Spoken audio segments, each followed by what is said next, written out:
So we've been reading about this war, the world war between the 9 different kingdoms, which disturbed the entire Middle East in Abraham's time.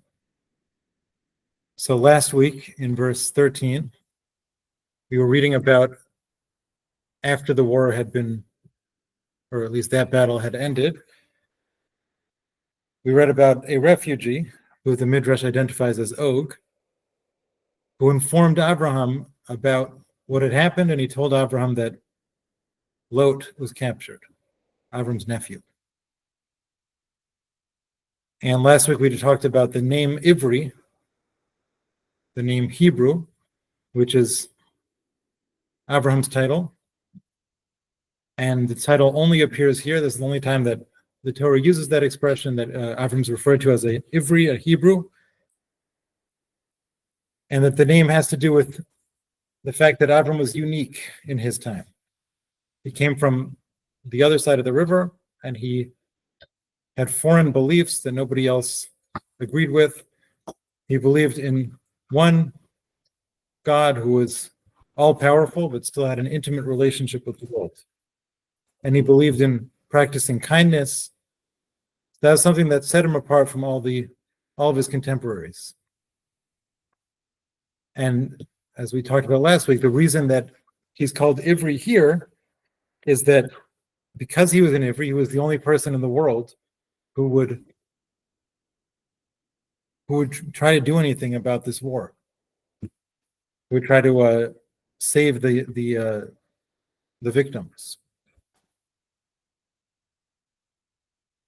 Avram was a person who did kindness with everybody, tried to practice kindness with everyone he met, every stranger.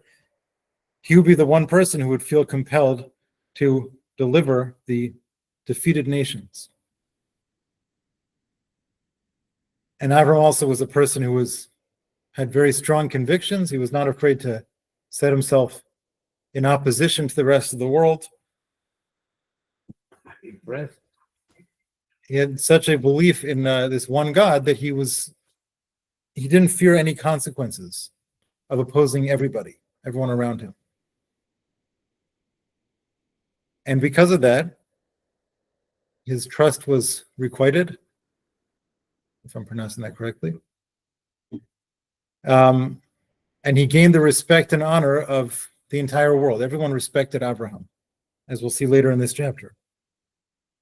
Everyone respected him for his convictions. So even though, because he stood apart from the rest of the world, and he stood with his convictions, people respected him.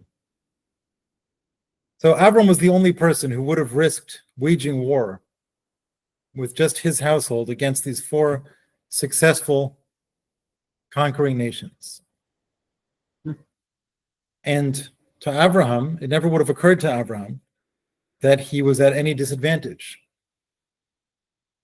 The fact that he had 318 people, as we'll see soon, and they had 4 nations, 4 armies, didn't make any difference, because he was standing for God, which meant that God would stand with him. And God, in Abraham's view, in the correct view, is all-powerful, which means he's not bound by anything. And he's not bound by the universe he created. So if Abram has a numerical inferiority to the people around it, to the other army, that doesn't matter to God. And Abram understood that, and he internalized it, and he would have had no problem. He would have no hesitation going out to war against these 4 kings. Once he determines that that's what God wants him to do, Abram would just understand that God is able to make him win the war, and he would just go out and wage war against these 4 kings. So that was Og's thinking. When Og came to Abraham, the Hebrew, to tell him about this, that was his thinking, that Abraham would be the one person in the world that might do something about it. Now, according to the Midrash, Og did not share Abraham's faith. Og knew that Avram was the one person who would do that, who would go out to war against 4 kings. But he also assumed that when Abraham does that, he'll also get killed, which is what Og wanted. Og wanted to marry Avram's wife, Sarah. That's how the Midrash explains why he told Avram about this. But whatever Og might have thought, he was correct in believing that Avram would be the only person who would do that. And the result that Og was hoping for is not what happened. When Avram went into battle, he was successful. So that was verse 13, which we did last week. So we'll continue with verse 14. This is chapter 14, right? I think we're in chapter 14. Chapter 14, verse 14. Chapter 13. Chapter 13?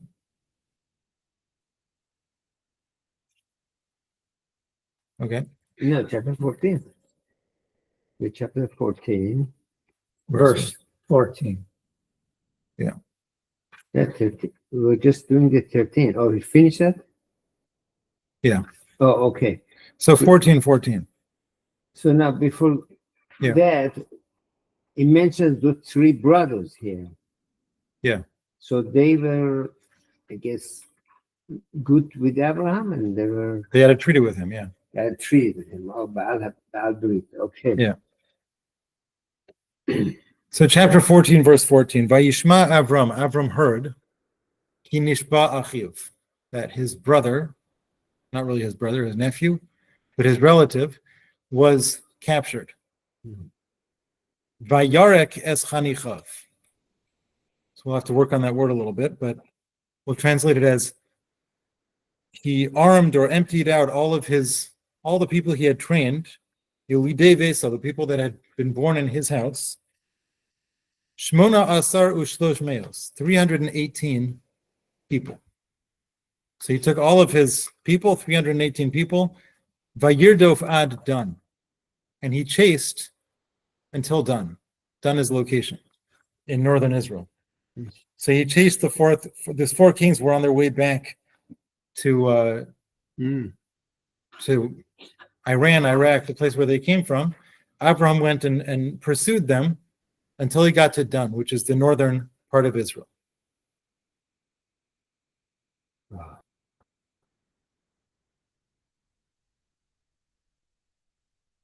So we'll talk about the number 318.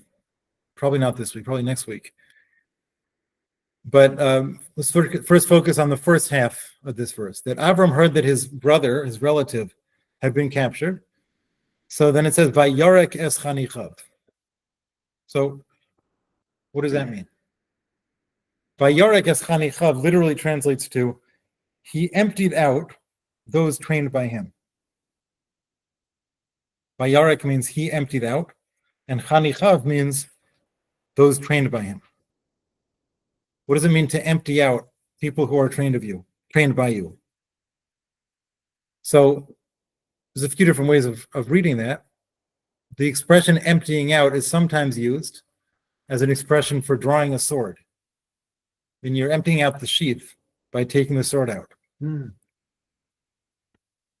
So one way of understanding is this, when it says Vayarek es chanichav, is that he armed all of his people.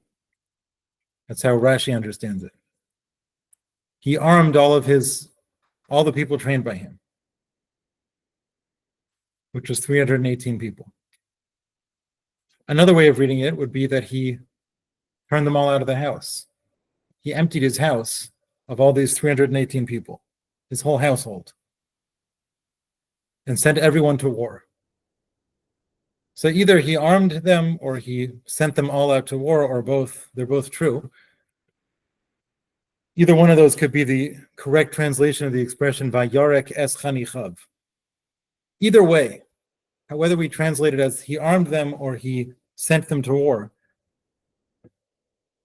there is the fact that it calls them the ones trained by him, chanichav. We don't have to assume that they were trained specifically for war. But these are the people trained by him. It doesn't say they were trained for war. They might have been, but it doesn't say they were. It says they were trained by him for something. Now, we can take it that way. We can read it as they were trained for war. Even though Avram was a person who exemplified kindness, and he was always being kind to others and hosting people and trying to help other people, it wouldn't be inconsistent with Avram's personality and his way of life if Avram trained his household for war.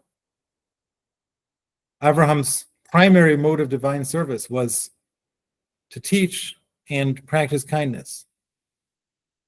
But there's no reason to assume that he never would have considered the possibility that he might have to take up arms for his cause.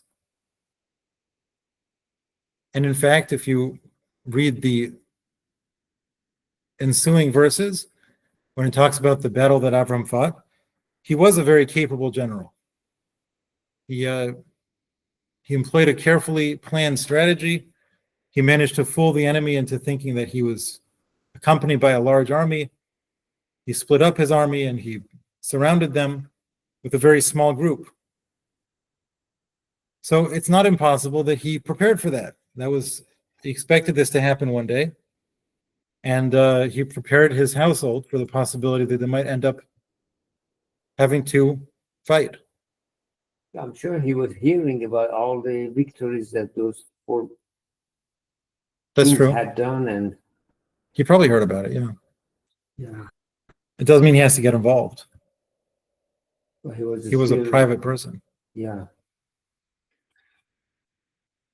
Now, assuming Avram did train them for war, his plan wouldn't have been a military conquest. He wasn't planning on taking over the world. His job in life his mission in life was to make a spiritual conquest of the world, not by arms, but by teaching. His ideologies would take over the world, but not his sword.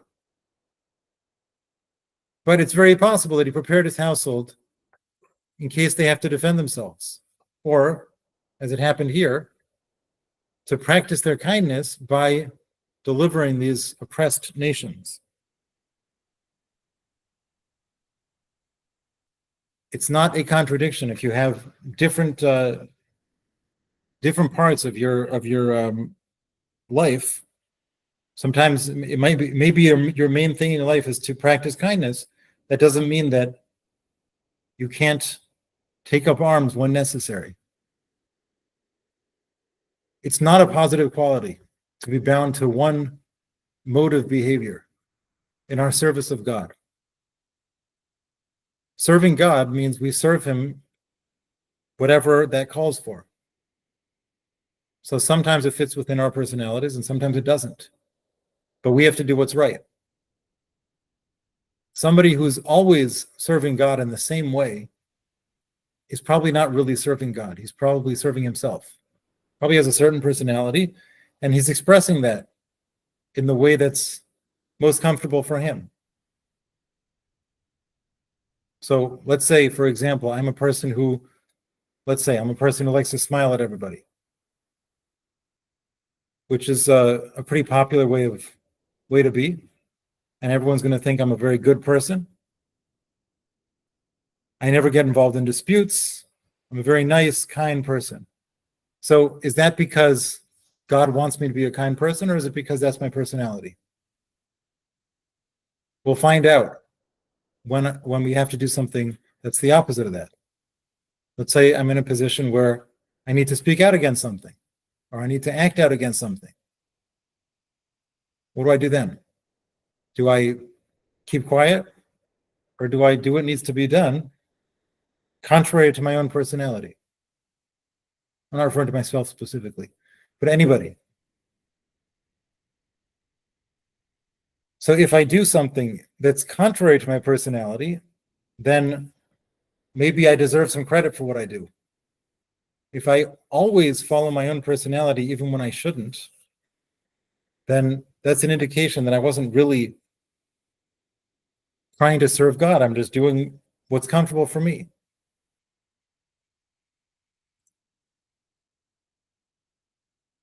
So one example, Shmuel, the prophet who anointed the first two Jewish kings, Shaul and David.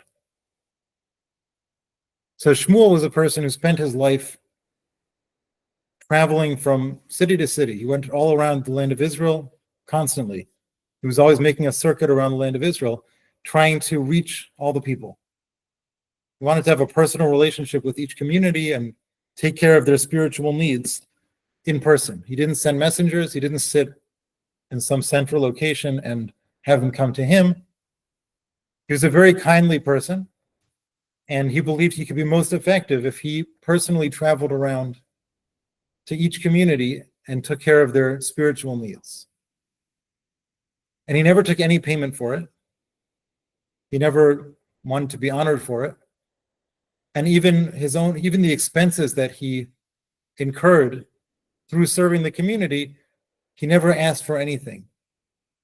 As he himself said this in the book of Shmuel. He said, I never even asked for a donkey to get to these cities when I was traveling from place to place. I never asked the community to supply me with a donkey to get there. It was always his own expense, and he was constantly, his whole life, he was taking care of the Jewish people. He was a very kind person. But that didn't stop him from giving a very angry sermon when the need called for it. When the Jewish people asked for a king, and it wasn't the right time, and they didn't ask in the right way, Shmuel gave a very fiery sermon and criticized the nation very harshly about their lack of trust in God. Even though he was a very kindly person, but right now it was a time to speak out, and he did. Even more than that, when Shaul waged war against Amalek, and Shaul, in error, Shaul captured the king rather than killing him. Rather than killing the king of Amalek, he captured him. And God's command was that the king was supposed to be put to death. Agag was supposed to be put to death, the king of Amalek. Dag? Agag. Agag. Yeah. Agag.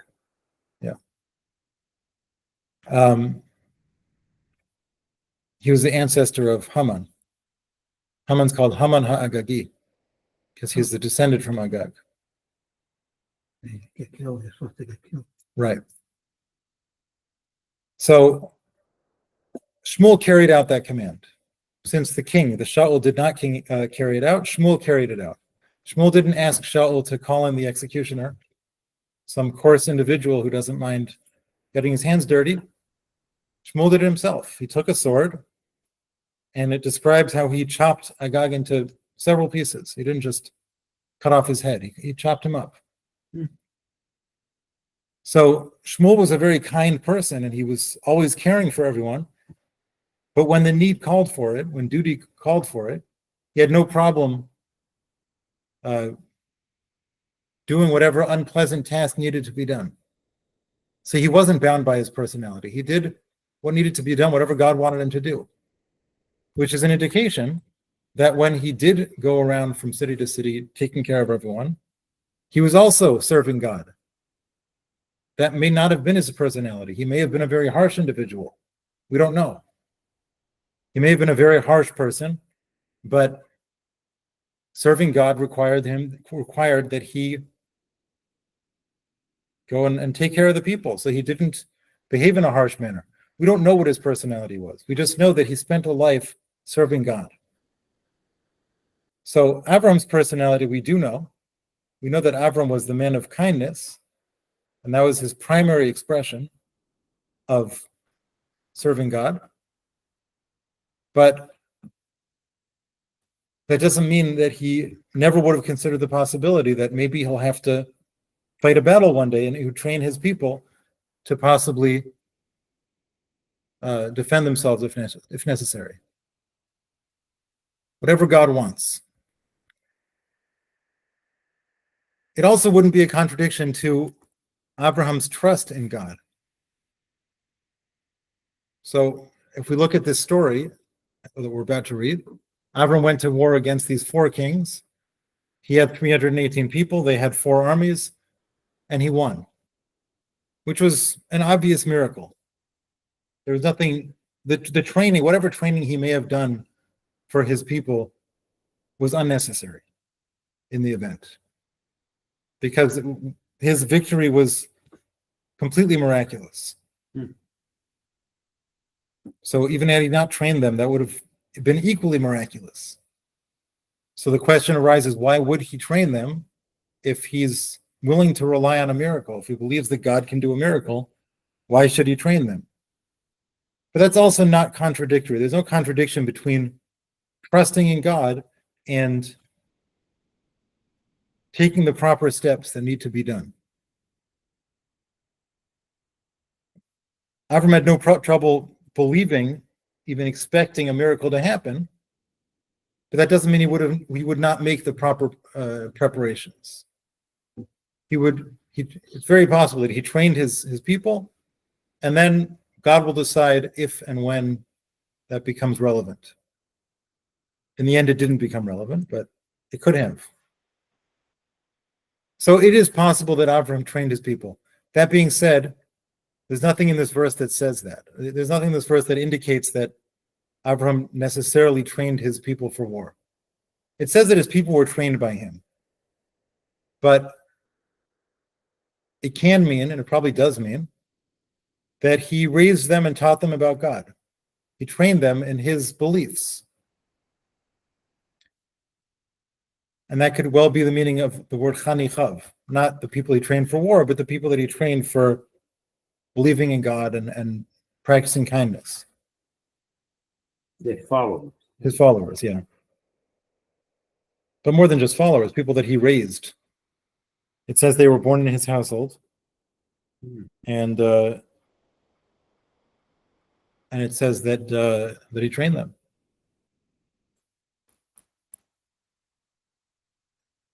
And that's how the Gemara takes it. The Gemara explains this word to mean, or Gemara assumes that these people were Torah scholars that Abraham had taught.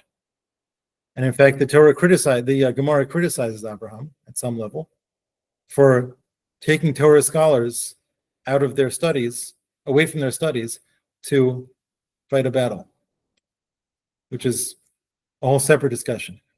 But the Gemara does assume that these Chani Chav were not trained for war, they were trained for Avram's beliefs. And that was his household. Avram's household was full of people that he had raised and he had trained, and those were the people that he emptied out and armed and sent to war. Now we came upon this word Chani Chav. It will be worthwhile to spend a few minutes talking about it.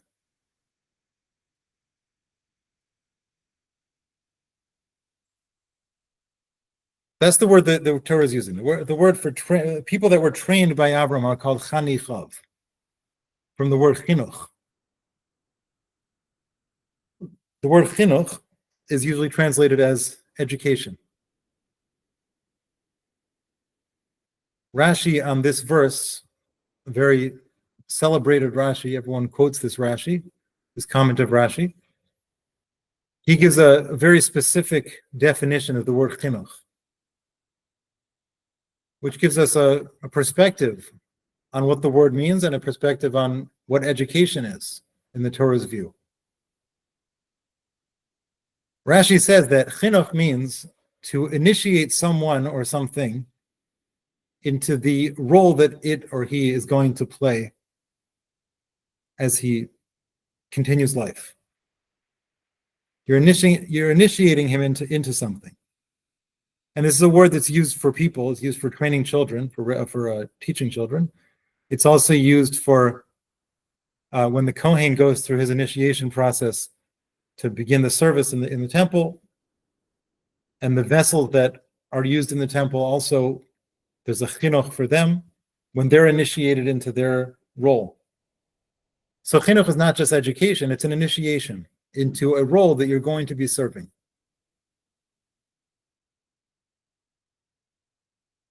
So there's 2 points in that comment of Rashi. Rashi's translation of this word chinuch. There's 2 points. Number one is this initiation into a new role is not a dedication ceremony. It's not a groundbreaking celebration. It's an initiation. You're initiating the person or thing into a role that is going to be playing. So let's say a new synagogue is completed. The way we celebrate, we don't make speeches. We might make speeches, but we don't. That's not the point. It's not the main thing. Is not the speeches that are made or whatever ceremony we decide to put into place. The way the chinuch of a synagogue, the way a shul is initiated, is dedicated, is you go into the shul and you do mincha. You conduct a service there. And that's what was always done. They always, when they dedicated a shul, I wasn't here when this shul was dedicated, but so I hear, they might make a meal and they might make speeches and everything, but the culmination and the highlight of the dedication ceremony was that they enter the shul and do mincha. They all daven, they all pray in the shul. So they're using it for the purpose it's going to serve, and that's the first time they use it. I was present at the dedication ceremony for a new yeshiva building when I was in Israel, and a Torah scroll was dedicated in honor of the event. So there's always a whole ceremony of bringing in a new Torah scroll. But when we arrived at the new yeshiva building, the Torah scroll went into the ark, and then the only ceremony that we did for this new building was everyone sat down and studied Torah. We all learned in this new yeshiva for however many hours it was, I don't remember, whatever was left of the morning. And that was our dedication ceremony. Because the yeshiva is going to be a place of Torah study, so we studied Torah. That's what we did. At this dedication of a synagogue, the people that are participating in this mincha service might be asked to pray with extra meaning and avoid any conversation and try to make it a special mincha, because this is the first mincha in our new shul. And the same applies to educating children, which we also call chinuch. The traditional way to bring a child to school for the first time. In our school system, school starts with first grade, which is 6 years old. But the tradition hasn't stopped of at least once bringing a child into school when he's 3. On his 3rd birthday or around his 3rd birthday, bring the child to school, and there's a whole ceremony of how the child is brought into school. It's traditional to wrap him up in a tallis so he doesn't see anything indecent on his way there. This is going to be a very pure entry into his Torah study. And he goes into a classroom. There's no party. There's no speeches. He sits with the teacher, and the teacher shows him the aleph beis, the Hebrew letters. And traditionally, he puts a little bit of honey on the letters. Make a chart with all the letters. He puts some honey on it, and the child licks the honey as to give him like a pleasant taste for his Torah learning for the rest of his life. So rather than having a meaningless ceremony with balloons and I don't know what you do for a 3-year-old, but some kind of orientation ceremony, we do a Torah learning ceremony, and that's what he does. He does his first Torah learning where he learns the Hebrew letters. Now, he doesn't remember the Hebrew letters. He's 3 years old. It's his 3rd birthday. He probably doesn't really follow anything he's being taught. But at least symbolically, and hopefully he'll at some level remember this, he was initiated and he began his Torah study at a very young age and in a very pleasant manner. And the same happens at a bar mitzvah. Bar mitzvah is also a kind of like a rededication of a child as he enters adulthood. It's also a chinuch. So it is traditional to make a special meal in honor of the occasion, and there will probably be speeches at this meal. But the focus at the meal, or at this celebration, is not the rabbi's blessing.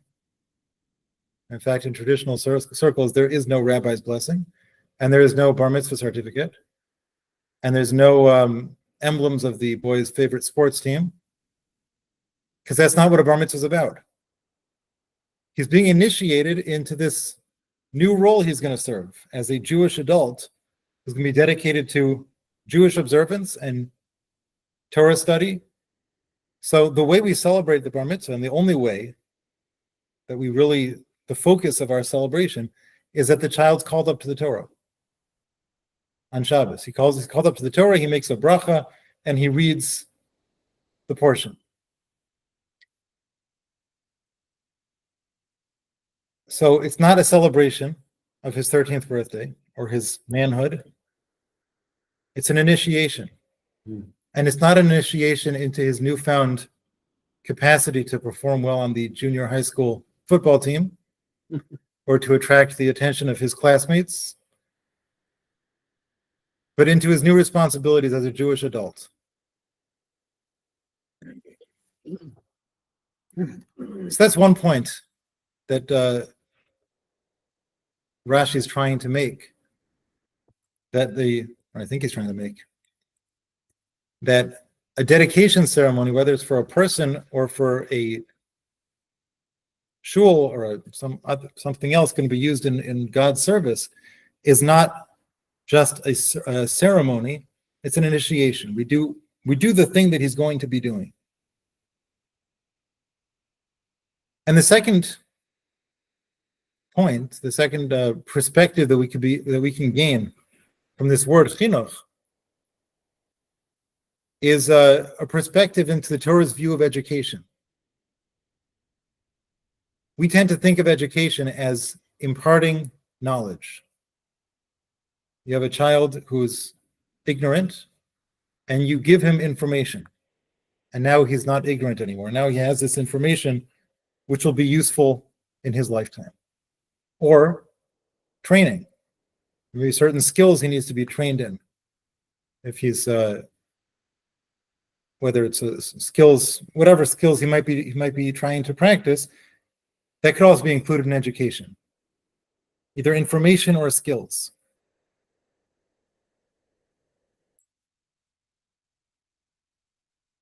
Now, what happens to the person who gains that information or skills? Nothing.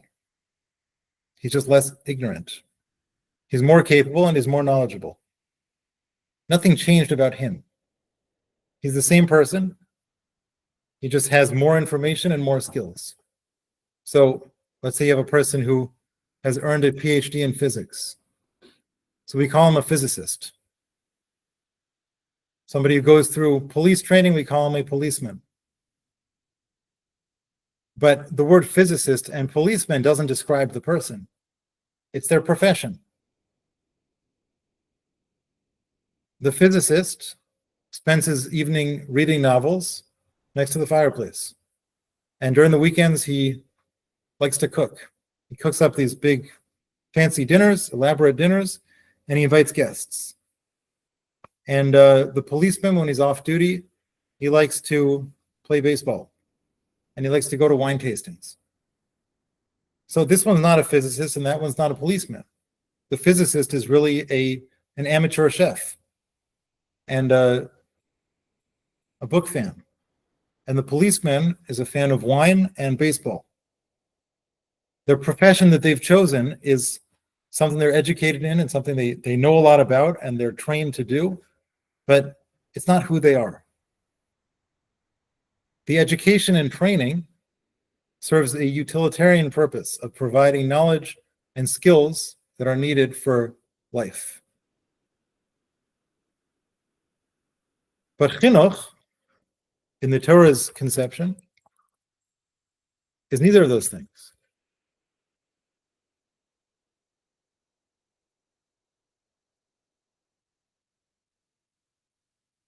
And the way Rashi is describing chinuch is initiating a person into a person or thing, into the function it will serve. So when we provide a Jewish education for a child,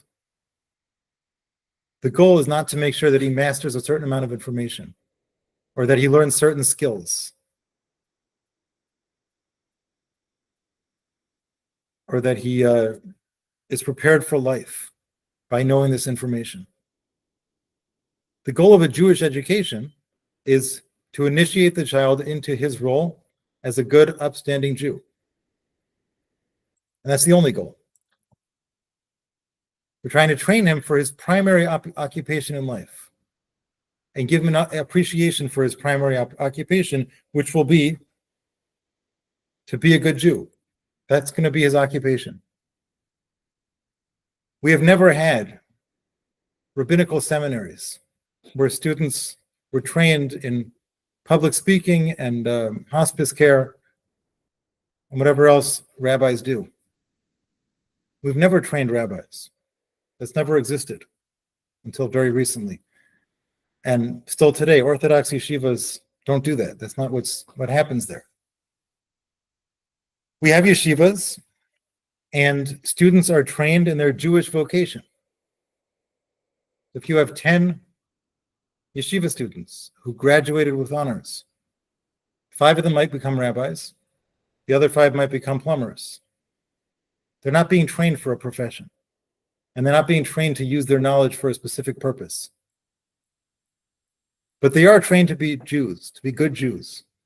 So all 10 of these students, both the plumbers and the rabbis, are going to use their yeshiva education to conduct their business with perfect honesty and to act in a moral and dignified manner. And all 10 of these yeshiva graduates will spend their evenings and weekends studying Torah because that's what they want to do. That's what they've been trained to do. They spend their time being good Jews. And all 10 will have a meaningful appreciation for their mitzvah observances.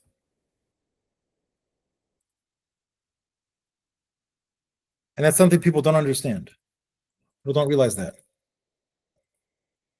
People think of the rabbinate as a profession. You go to yeshiva, you study how to be a rabbi, and now you have this profession of being a rabbi. A doctor is trained in medicine, a rabbi is trained in Torah. And each one has his own personality, and each one offers an important service.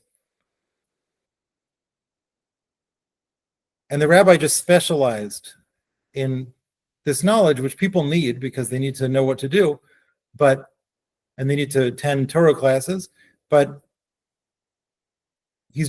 that's his profession. That's what he was educated in. It isn't so. Every Jew, rabbi or otherwise, who receives a good Jewish education was trained to live his life as a Jew. Now, if a particular Jew chooses to enter the rabbinate, that's a choice to pass on his education to others and to deal with shul politics and budgets and things. If he doesn't, if he chooses to not become a rabbi, that's the same thing. He's also choosing to utilize his education for being a good Jew and studying Torah and teaching Torah to his children, and maybe he'll have other people he gives a class to. There's no difference between the two. Either way, each one was trained to be a good Jew because the chinuch, he was initiated into something he would be doing for life by doing it. That's the purpose of a yeshiva, or a school, Jewish school. You're initiated into proper Jewish observance and Torah study, which is something you're going to do for the rest of your life, regardless of what your profession is going to be.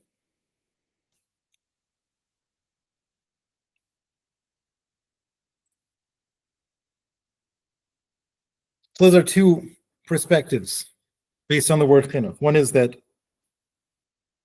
the initiation is an initiation through doing what you're going to be doing, not through some ceremony. And secondly, that the initiation is an initiation for life. This is who you're going to be. And you're training for that.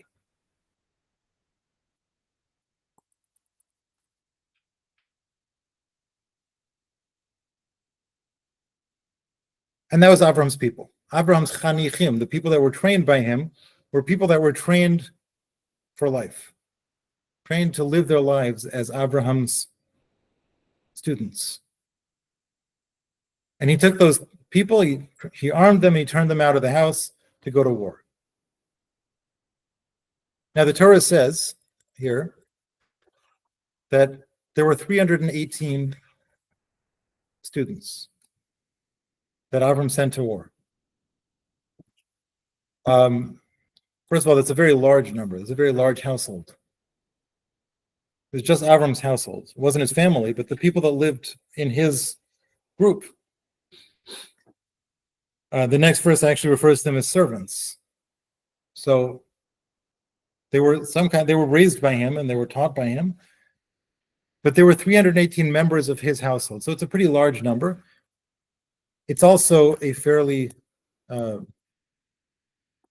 strange number. It's a little bit too specific. Let's say you have some kind of organization with 318 members. You never say there's 318. You say there's 300 or around 300. The 18 is really not important. But here the Torah is very specific. It says there were 318 people. So there's got to be some kind of significance to that number that the Torah wants to stress it, that there were exactly 318. So Rashi, based on the Gemara, makes a very interesting comment based on this number 318. And he, even more interesting than this comment is the methodology that we can see Rashi using.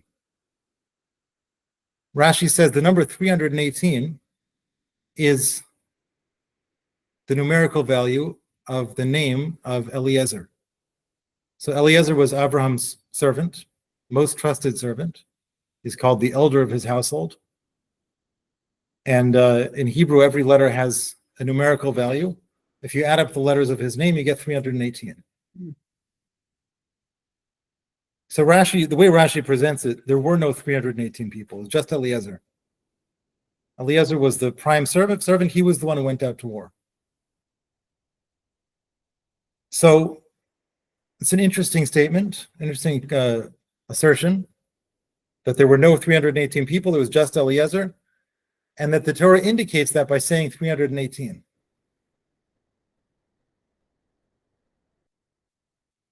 Which this is typical of midrashic literature. It takes a word it takes the plain meaning of the text and completely changes it based on some principle that we have. In this case, that letters have numerical equivalence, and that the number 318 doesn't mean 318, it means Eliezer, which is very difficult to understand. If it's true, why did the Torah express it as 318?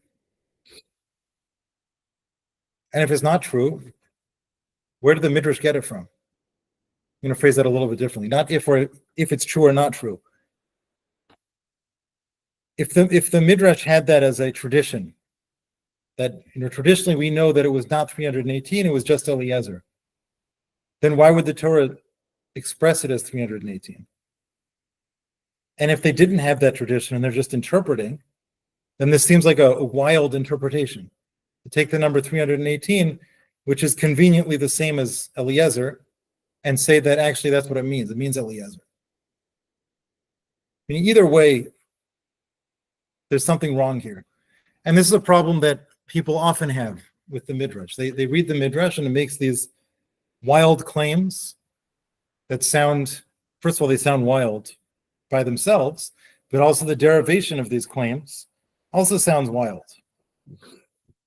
To read 318 and say that it really means Eliezer is a little bit far-fetched.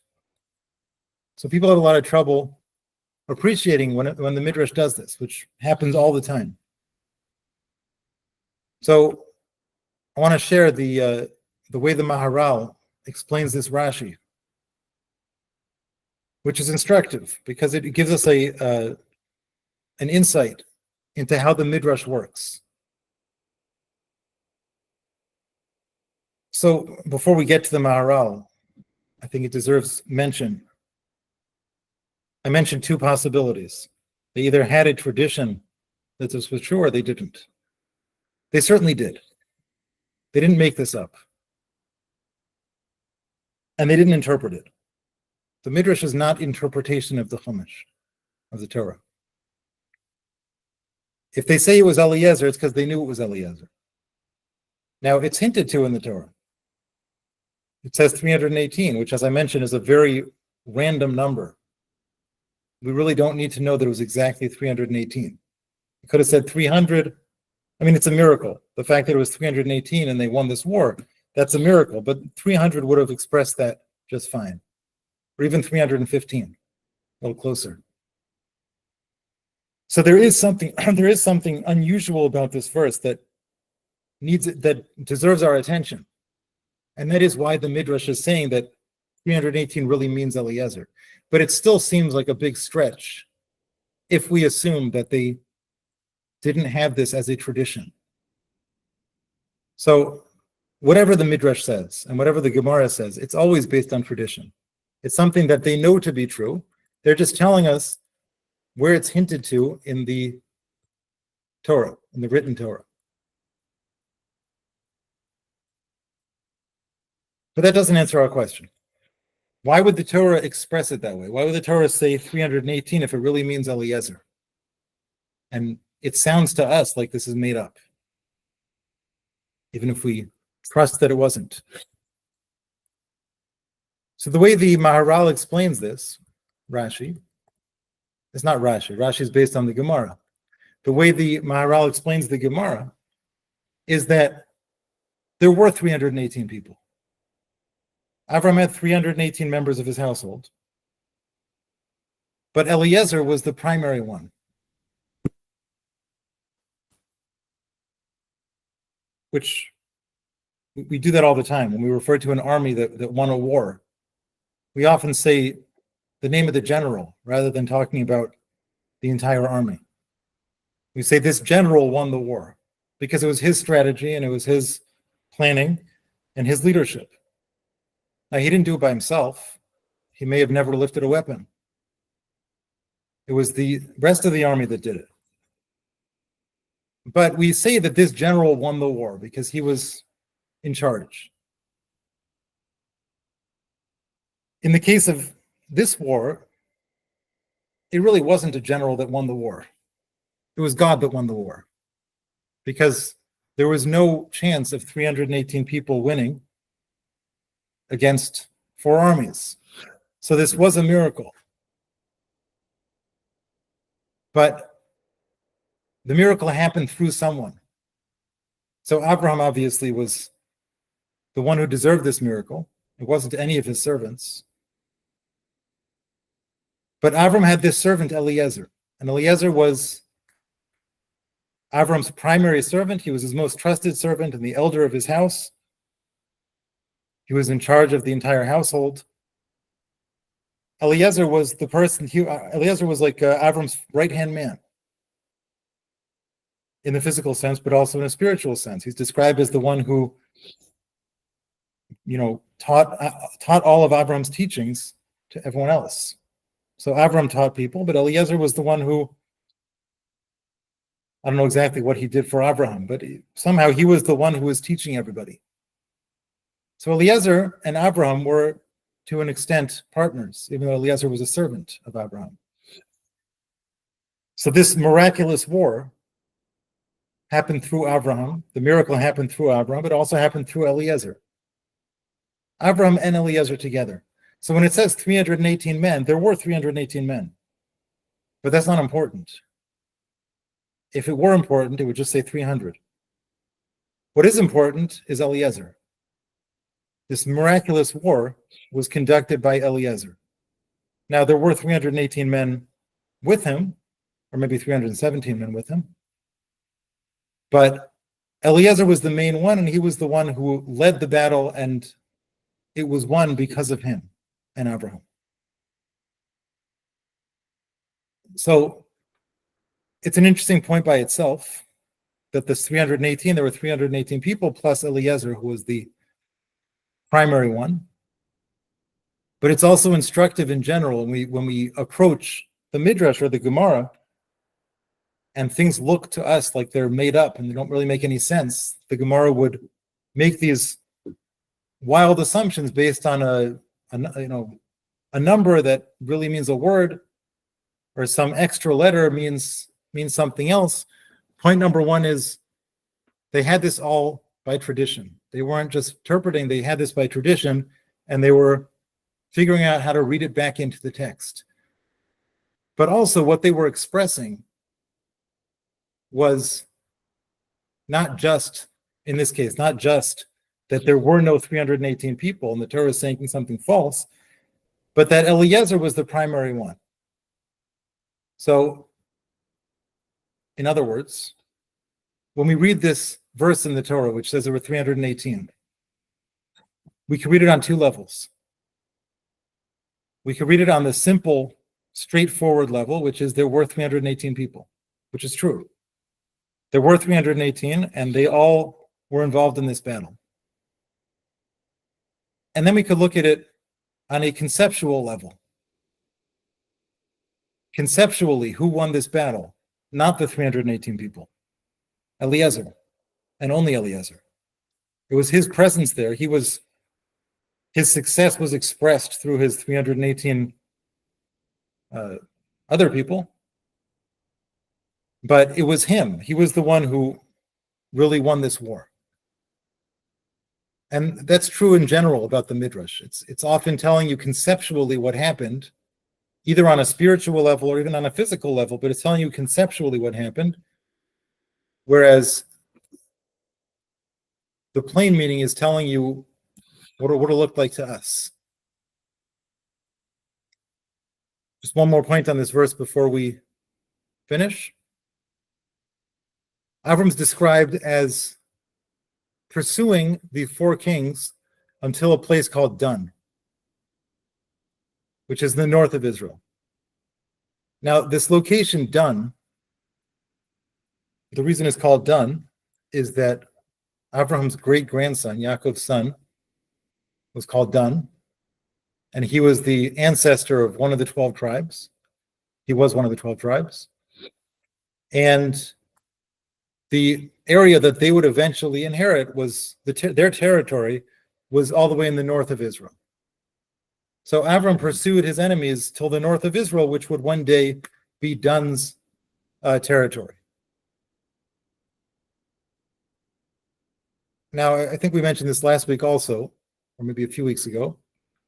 Some of the locations mentioned in this story are given by their names as they were known in Abraham's time. But some of them are not. Some of them are just given their current names. And this is one of those. The name of the location that Abraham pursued to was not Dan, because Dan hadn't been born yet. But the Torah is giving the eventual name, the name that will be familiar to those who read the Torah, was Dan. What was the name of the place was Dan at that time. So Avram pursued the enemy from the area which eventually became the Dead Sea, all the way up to the north of Israel. I don't know what that is in miles, but it's like a 3-hour bus ride. It's very far. And miraculously, he accomplished that in one day. And in the next verse, we're going to read that he continued pursuing through the night also. And he went much further. But at least during the daytime, he pursued them till dawn, which was miraculous. The fact that he was able to get all the way from the south of Israel to the north of Israel. which, as I said, is a several-hour bus ride. He did that all by foot in one day. I'll give a few minutes for questions.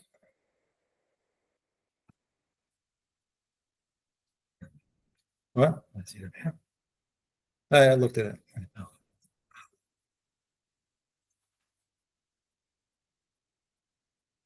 If anybody on the call has questions, you can unmute yourselves. Yeah.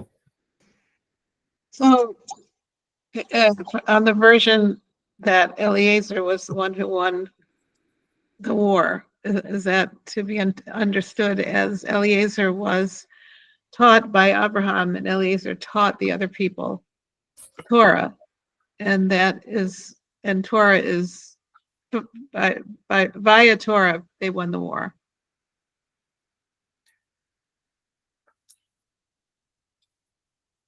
Maybe. I don't know.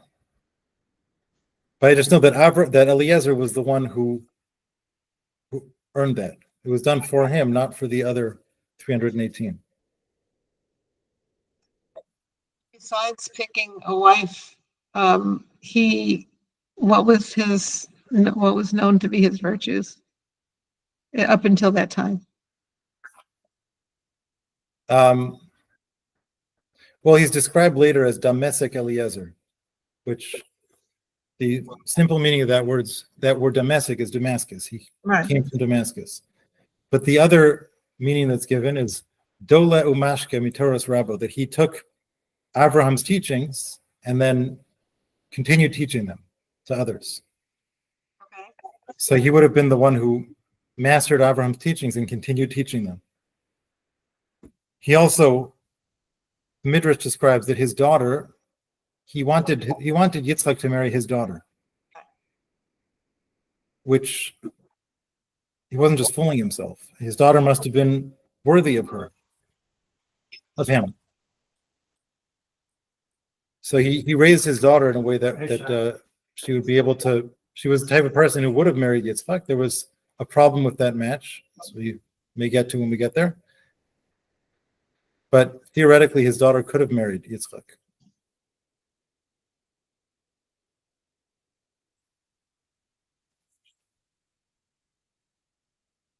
So he was the person that taught the others Abraham's message. Yeah. Good night. Good night. Oh, Any other questions? Thank you. It was very interesting. Thank you. Thank you all for coming. Have a good night. thank you.